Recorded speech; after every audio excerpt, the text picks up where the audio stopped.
पिछले लेक्चर में हम लोगों ने magnetic field due to current carrying conductor, solenoid, toroid के बारे में पढ़ा। अब इस लेक्चर में हम लोग ये पढ़ेंगे कि अगर कोई आवेशित कण जो किसी मैग्नेटिक फील्ड में रखा हुआ है, मूव कर रहा है, या कोई कंडक्टिंग मटेरियल मैग्नेटिक फील्ड में रखी गई है, तो उस पर फोर्स कितना एक्सपीरियंस होगा, इस फोर्स के बारे में स्टडी करेंगे। तो आइए स्टडी करते हैं। सबसे पहले देख लेते हैं मैग्नेटिक फील्ड क्या होती है। The space around any current carrying conductor with in which a magnetic needle experience A torque. अगर किसी मैग्नेटिक निडल को किसी तार के पास ले जाएं तो उसमें एक विक्षेप होता है, अर्थात उस पर एक टार्क प्रोड्यूस होता है। तो जितने दूरी तक, तार से जितनी दूरी तक मैग्नेटिक इफेक्ट होता है, वहाँ तक मैग्नेटिक फील्ड होगा। इसकी SI unit Newton per ampere metre, लेकिन ये बहुत ही बड़ी यूनिट है, इसलिए इसकी स्मॉलर यूनिट, जिसको कि आप सीजीएस यूनिट भी कह सकते हैं, gauss. 1 gauss equals to 10⁻⁴ tesla. 1 newton per ampere metre को 1 टेस्ला भी कहा जाता है। Dimensional formula m1 l0 t-2 a-1। Now magnetic force.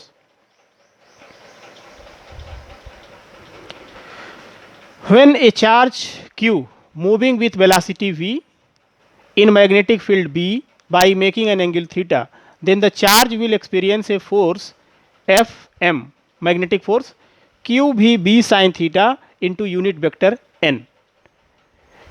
इसकी एक पर्टिकुलर डायरेक्शन होगी, इसलिए यहाँ पर एक यूनिट वेक्टर लगाया गया है जो कि v और b के परपेंडिकुलर होगा। तो अगर आप वी बी साइन थीटा को v क्रॉस b लिख सकते हैं, तो f m equals to q v cross b. अब जो लगने वाला पार्टिकल पर फोर्स होगा, that depends on the angle between v and b। जैसा कि इस फिगर में आप देखें, ये q है और ये b के साथ थीटा कोण से आगे की तरफ मूव कर रहा है। तो इस पर जो फोर्स होगा, ये देख रहे होंगे कि ये अप साइड लग रहा है। इसकी कुछ स्पेशल केसेस हैं। If theta equal to 0 or 180 degree, means charge particle is moving parallel to the magnetic field, then what happens? You have Fm equals to qvb sin theta, magnitude of the force. Then putting the value, we get Fm equals to 0. If theta equal to 90, Fm equal to qvb, maximum force theta equal to 270 minus Q भी B. जो force की direction होगी वह opposite होगी। If charge particle is at rest in magnetic field, charge particle तो है लेकिन v equals to 0, तो जब v इक्वल्स टू 0 अर्थात वो रेस्ट में है, तो उस पर जो मैग्नेटिक फोर्स होगा वह 0 होगा। मीन्स जब चार्ज रेस्ट में होगा तो वह मैग्नेटिक फील्ड प्रोड्यूस नहीं करेगा, और जब चार्ज मूव करेगा उस केस में उस पर कोई मैग्नेटिक फोर्स एक्सपीरियंस होगा। अब केस ये आता है कि अगर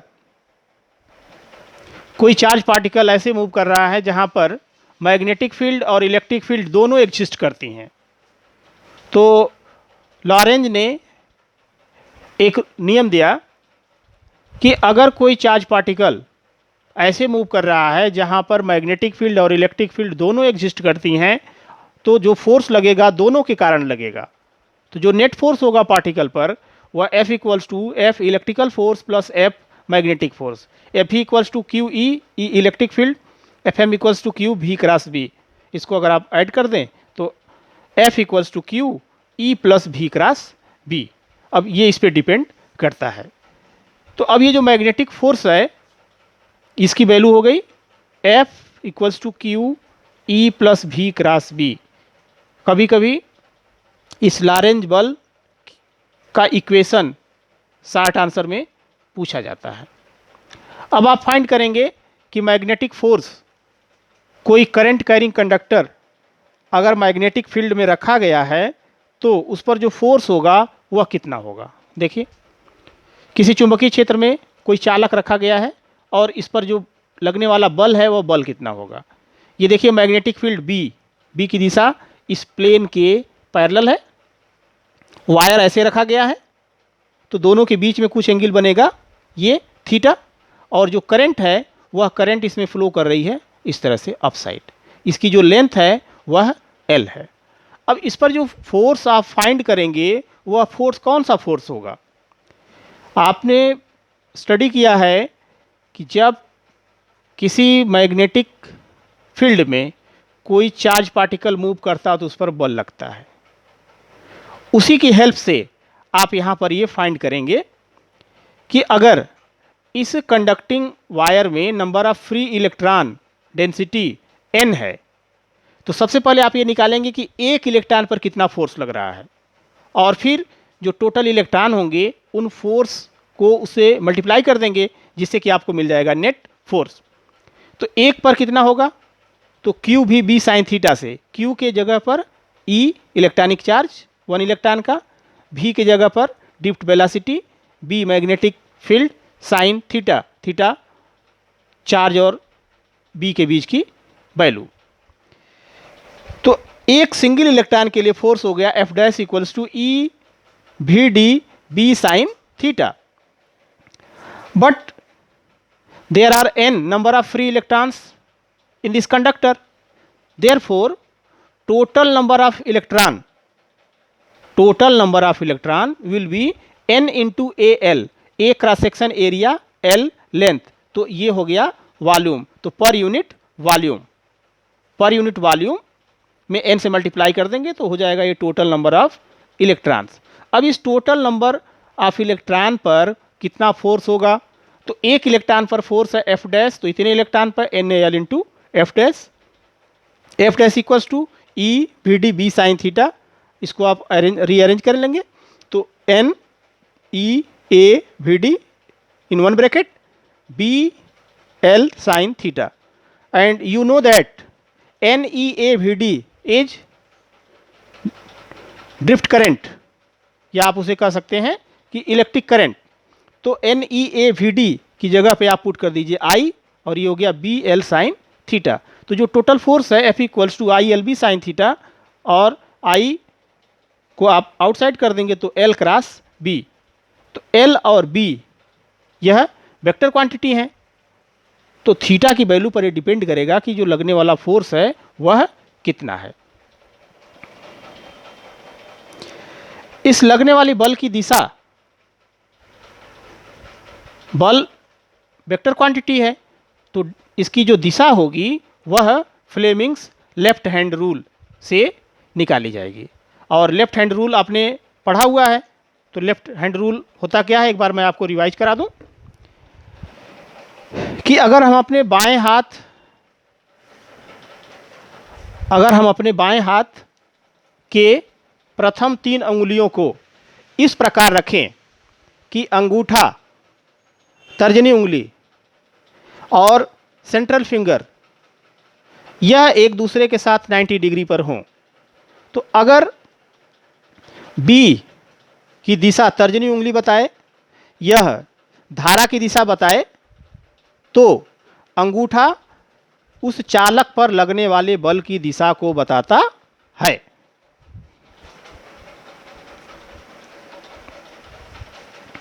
तो इस तरह से आप इसकी दिशा निकाल सकते हैं। अब इसमें कुछ केसेस भी हैं।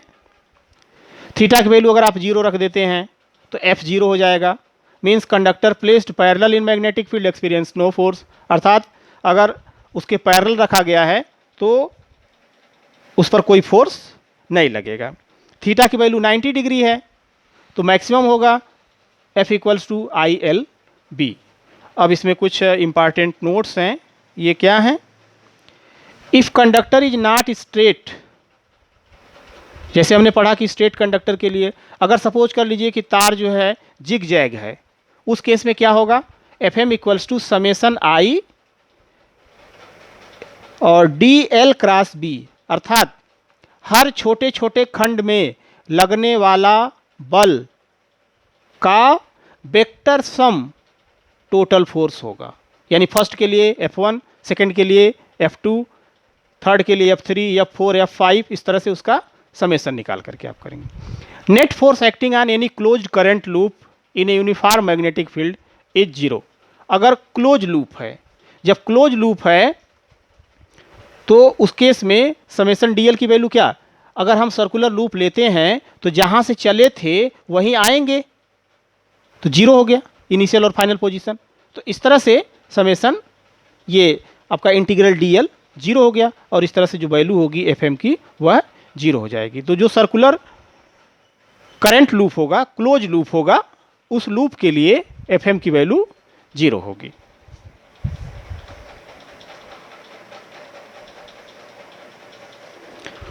Forces between two parallel current carrying wire, ये बहुत ही इंपॉर्टेंट टॉपिक है, बोर्ड एग्जाम्स में अधिकतर पूछे जाते हैं।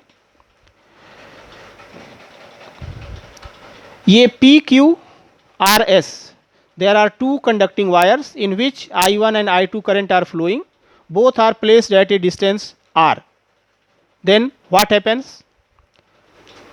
Due to current I1, due to current I1, some magnetic field is produced around the wire, और इसके कारण जो मैग्नेटिक फील्ड होगी इस तार पर कितनी होगी। तो इसके लिए आप right hand palm rule number 1 लगा दें। तो right hand palm rule number 1 में आपने क्या पढ़ा था कि अगर हम अपने हाथ को ऐसे रखें कि अंगूठा धारा की दिशा में हो और हमारी जो फिंगर्स हैं उस पॉइंट की तरफ इंडिकेट करें, तो जो मैग्नेटिक फील्ड होगी वह पाम के परपेंडिकुलर होगी, अर्थात आप ये देखिए ये अंदर की तरफ होगी। तो इस पर क्रॉस निशान लगा हुआ है जो कि ये शो कर रहा है कि मैग्नेटिक फील्ड अंदर की तरफ होगी। और यह मैग्नेटिक फील्ड होगी कितनी, magnetic field at wire RS due to PQ B1 equals to mu naught upon 2 pi I1 upon R, direction हो गई इसकी क्रॉस, दैट इज इनवर्ड। अब इस यहाँ पर ये मैग्नेटिक फील्ड हो गई, तो अब ये तार RS इस मैग्नेटिक फील्ड में रखा हुआ है, तो इस पर एक फोर्स एक्सपीरियंस होगा। यह फोर्स कितना होगा, तो F equals to ILB I2L into B1 की वैल्यू पुट करेंगे आप mu naught upon 2 pi I1 upon R। तो इस तरह से मिल गया F equals to mu naught upon 2 pi I1 I2 upon R into L। L को लेफ्ट साइड ले आएंगे, F by L equals to mu naught upon 2 pi I1 I2 upon R newton per metre. अब इसकी direction किधर होगी, तो direction के लिए आप लेफ्ट हैंड थंब रूल का यूज करेंगे। लेफ्ट हैंड थंब रूल में आप करंट की डायरेक्शन ऊपर की तरफ, मैग्नेटिक फील्ड, तो देखिए मैग्नेटिक फील्ड अंदर की तरफ, करंट ऊपर की तरफ, तो जो थंब है यह तार 1 की तरफ बता रहा है, अर्थात जो फोर्स लगेगा इस पर यह अंदर की तरफ लगेगा। ठीक इसी तरह से सेकेंड वायर के लिए, सेकेंड वायर के लिए हम सेकेंड वायर से फर्स्ट के लिए निकालेंगे, तो जो B2 की वैल्यू होगी म्यू नॉट अपॉन 2 पाई I2 अपॉन R, फोर्स कितना होगा I1 L B2, और इस तरह से इसकी वैल्यू पुट कर देंगे तो मिल जाएगा F by L equals to mu naught upon 2 pi I1 I2 upon R, और इसकी दिशा भी होगी अंदर की तरफ। अर्थात जब दोनों तारों में धारा एक ही दिशा में बह रही होगी तो दोनों तारों के बीच लगने वाला फोर्स अट्रैक्टिव फोर्स होगा, अर्थात इसका जो नेचर होगा दैट विल बी अट्रैक्टिव।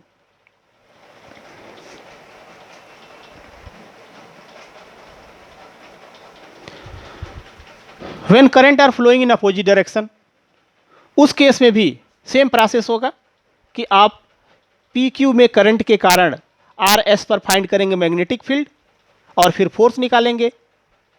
तो यहां पर अब देखिए करंट ऊपर की तरफ जा रही है, इसमें करंट नीचे की तरफ आ रही है, तो करंट ऊपर की तरफ जा रही है तो जो मैग्नेटिक फील्ड है वह अंदर की तरफ होगी इसमें, और जब ये अंदर की तरफ होगी करंट नीचे, तो फिर लेफ्ट हैंड रूल का यूज करेंगे आप, तो करंट अंदर की तरफ, करंट नीचे की तरफ, मैग्नेटिक फील्ड अंदर की तरफ हो गई और करंट जो है नीचे की तरफ हो गई, तो थंब जो है बाहर की तरफ बता रहा है, तो जो मैग्नेटिक फोर्स होगा यह बाहर की तरफ होगा।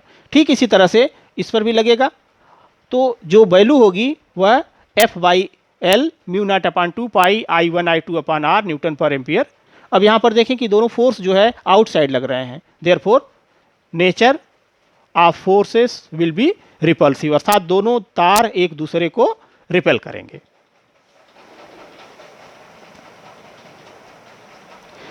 इसी की हेल्प से एम्पियर की परिभाषा दी जाती है। तो F/L equals to mu naught upon 2 pi I1 I2 upon R। Suppose I1 I2 equals to I ampere, R equals to 1 metre, then F/L equals to mu naught upon 2 pi, and we know that mu naught equals to 4 pi into 10 power minus 7, therefore mu naught upon 2 pi becomes 2 into 10 power minus 7 Newton per meter.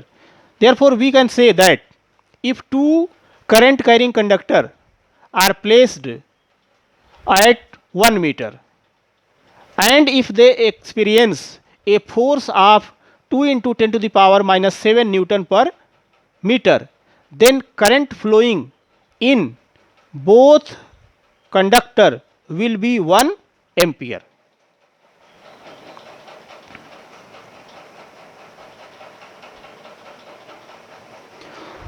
Motion of charge particle in uniform magnetic field. अगर एक समान चुंबकीय क्षेत्र में कोई आवेशित कण गति करता है तो यह गति की क्या क्या अवस्थाएं होंगी।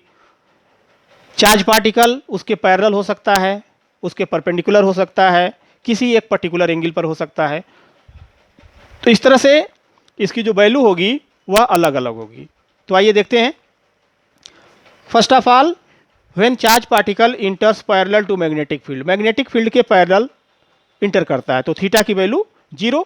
जब थीटा की वैल्यू 0 तो जो फोर्स है F equal to q v b sine theta, theta becomes 0, sine 0 equals to 0, F equals to 0. That is particles experiences no force and move in a straight path, अर्थात उस पर कोई बल नहीं लग रहा है तो वह जैसे गति कर रहा था उसी दिशा में वह गति करेगा।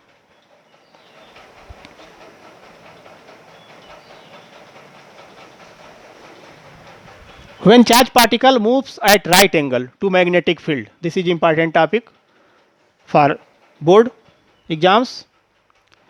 अब इसमें आप देख रहे होंगे कि ये जो क्रॉस साइन है ये शो कर रहा है कि मैग्नेटिक फील्ड अंदर की तरफ है।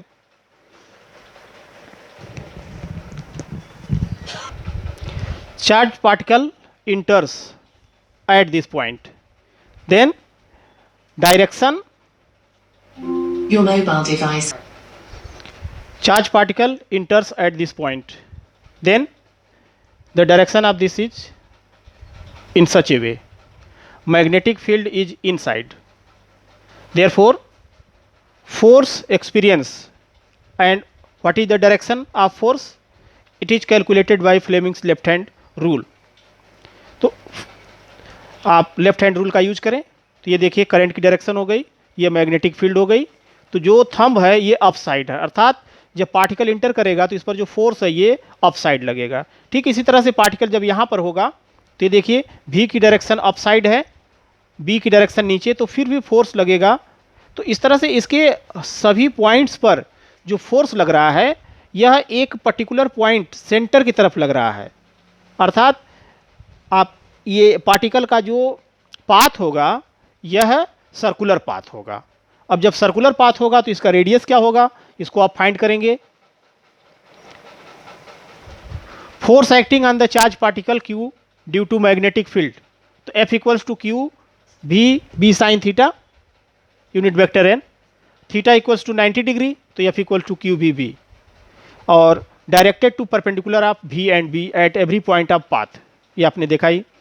दस the path of the charge particle is circular, और आपको पता है कि जब कोई पार्टिकल सर्कुलर पाथ में मूव करता है तो उसे सेंट्रीपिटल फोर्स की ज़रूरत होती है। तो इसका मतलब है कि उसको सर्कुलर पाथ में मूव करने के लिए सेंट्रीपिटल फोर्स चाहिए, और यह सेंट्रीपिटल फोर्स उसे इस मैग्नेटिक फोर्स की हेल्प से मिलेगा। This centripetal force is provided by the magnetic Lorentz force that is F equal to Q भी बी। तो ये दोनों फोर्स एक दूसरे के इक्वल हो जाते हैं।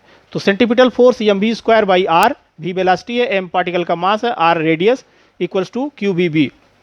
आप इसको सिंप्लीफाई करेंगे तो r equals to m v upon Q b. अब q किसी पर्टिकुलर चार्ज मैग्नेटिक फील्ड ये कांस्टेंट है, तो r proportional m v, m into v, this is linear momentum, means radius of particle is directly proportional to linear momentum of the particle.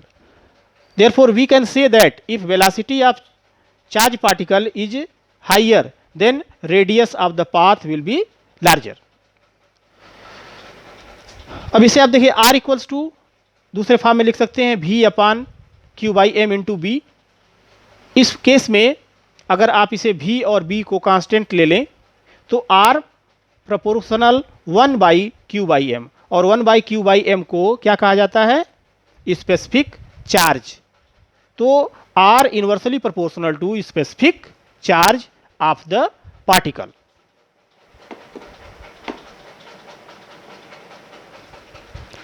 Time period of charge particle to complete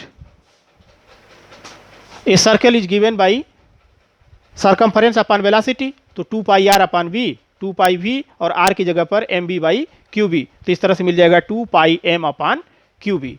frequency of charge particle, तो frequency is reciprocal of time period, then nu equals to 1 by T q by 2 pi M.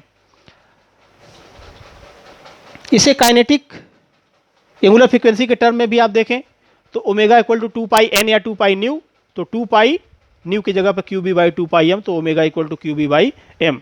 This angular frequency is called gyro frequency.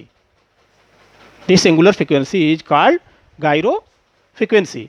अब आप जो है देखिए कि कभी कभी ये काइनेटिक एनर्जी के फॉर्म में भी पूछा जाता है, तो k equals to 1 upon 2 m b square, तो इससे v की वैल्यू हो जाएगी under root 2 K by M, और r equals to M B upon Q B, तो m upon Q B 2 K by M. After solving we will get r equals to under root 2 M K upon Q B. m mass of charge particle, k kinetic energy of the particle, q charge, b magnetic field, r radius of the path. Now third case, when charge particle moves at any angle other than 0 and 90 degree to magnetic field, then what happens?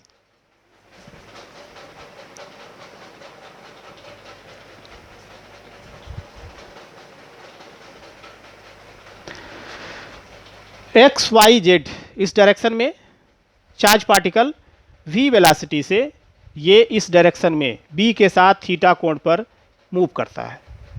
तो जब move करेगा तो अब इस velocity के इसको दो component करेंगे, एक vx और एक vy। तो vx equal to v cos theta, vy equal to v sin theta. अब इसमें होगा क्या कि v cos theta parallel to b, इसका मतलब हो गया कि यह कोई फोर्स इस पर एक्सपीरियंस नहीं करेगा, अर्थात चार्ज पार्टिकल कांस्टेंट स्पीड से एक्स डायरेक्शन में मूव करेगा, but due to v sin theta जो है ये अप साइड लगेगा।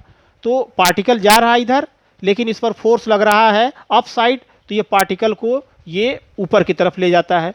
तो इन दोनों के इफेक्ट में पार्टिकल सर्कुलर मोशन तो करेगा, लेकिन वह आगे की तरफ बढ़ता जाएगा, जिसको कि हेलिकल कहा जाता है। जैसा आप स्प्रिंग देखे होंगे, अब ये देखिए अगर स्प्रिंग को खींचे तो ये इसका शेप कुछ इस तरह से बनता जाता है, ये तो इसे कहा जाता है हेलिकल पाथ। तो व्हेन मैग्नेटिक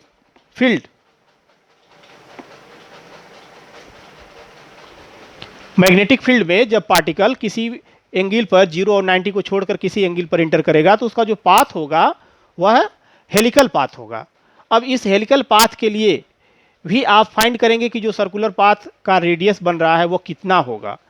तो सेंटीपिटल फोर्स के लिए mv स्क्वायर बाई r होता है, v की जगह पर यहाँ पर आप v साइन थीटा रखेंगे, तो m v sine theta whole square by r q v sine theta, और ये v की जगह पर है, ये v की जगह पर v साइन थीटा और इंटू v ये 90 डिग्री।